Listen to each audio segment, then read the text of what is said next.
I'm Leonie from the Woolbaa, and I thought I'd show you my latest project.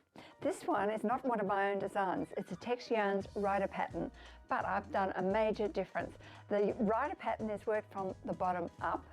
I've changed this to top down. Now, I haven't written a pattern for it, so if you want to do it yourself, you're on your own. But what I've done is start with the number of stitches for the neck. So what you finish with on the Ryder pattern, that's what I cast on. I worked down to the yoke, and then I've done some short rows so that I end up with, there's more in the back than there is in the front, and that way you get that bit of a dip, a bit of a slope. And then instead of decreasing as you proceed up to the neckline, I've gone increase as you go down to the sleeve. When I got down to the armhole, I've done the sleeves in the round, then gone back to the body and done that in the round. Now, there's a couple of major advantages.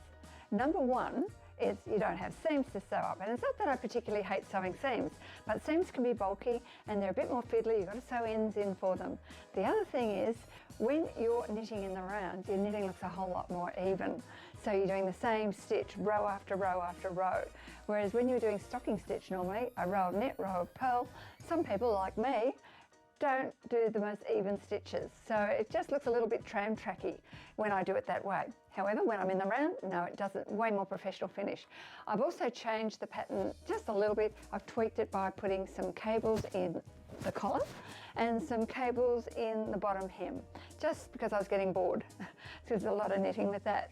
So I found it quite a fun thing to do, and I wasn't sure it was going to work, but I'm really happy with the fit, and if it's exactly the same as the garment that I tried on, the Ryder, that is done from bottom up. So if you've got a favourite pattern at home, maybe you could do the same thing. You could convert it to a top down. It's a bit of fun mucking around with the maths, but all you're doing is going in reverse. Now, I did actually change another thing I've just remembered. I've only done one cable down the middle, as well as the normal stripe that is in the Ryder pattern, and I haven't done any down the sleeve because, quite frankly, I wasn't sure it was going to work.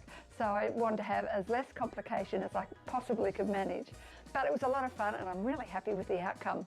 Have you tried this? If you have, let me know. I'd really be interested in your result too.